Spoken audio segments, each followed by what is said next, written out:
Tour life. Well, uh, it's a different thing. You get into a mode when you're on a long haul tour. Like long haul tour meaning you're gone for 5 weeks, home for a week, gone for 5 weeks, home for 2 weeks, gone for a month, and that goes on for like a year and a half. So that's kind of a long haul tour.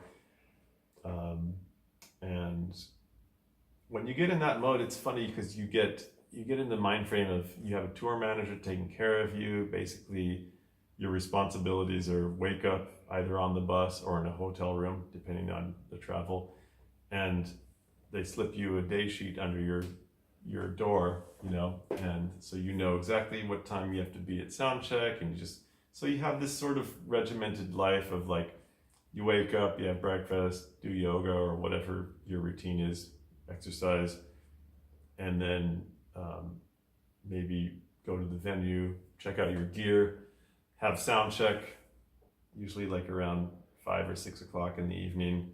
Then everybody goes has dinner. Then you come back for a show around 10 o'clock or something like that.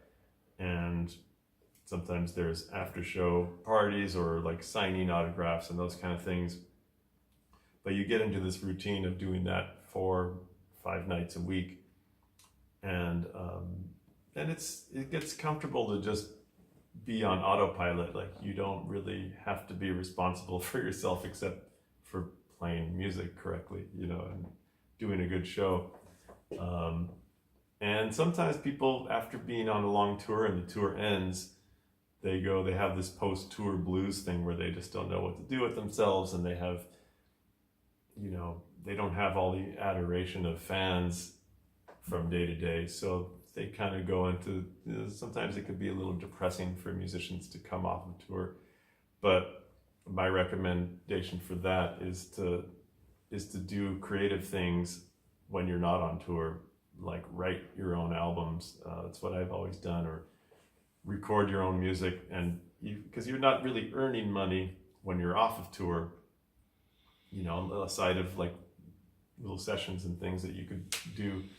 But so then take that opportunity to like be creative and write an album that maybe you can release or license to TV and film.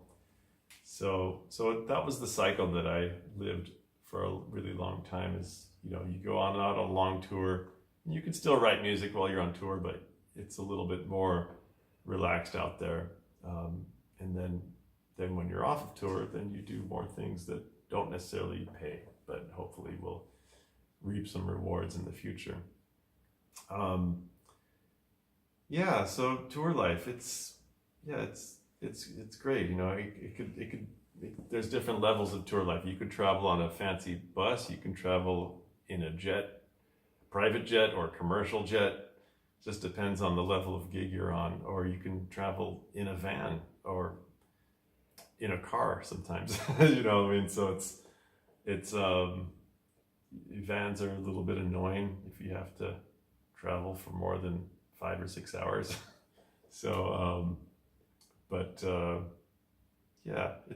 It becomes more about the hang when you're on tour, and less about the music and more about the people that you're hanging out with and the family you build on tour. Because the shows get a little bit repetitive if you're playing that many nights a week. You do your best gig you can, but that's only, an hour and a half, 2 hours of the 24-hour day. And the rest of the 24-hour day, you're traveling with people, getting along. If you're on a tour bus, you're not leaving your stinky socks on the couch in the front lounge, or, you just have to be like really considerate about things that are happening around you, and just, getting along with people. So a lot of times when musicians are getting hired for gigs, it's almost more about, like I was talking about before, it's about vibe and how you fit in with the whole puzzle.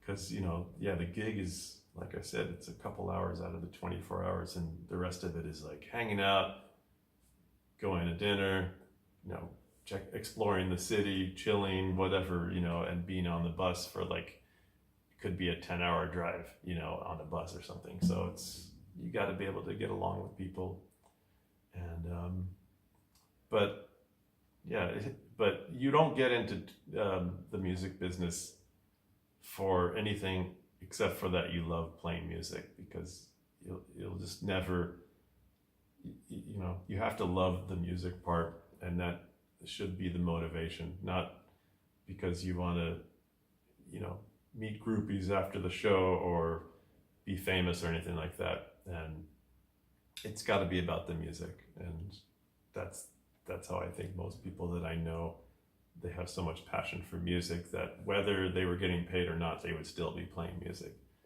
So that's sort of the goal, is like enjoy the music.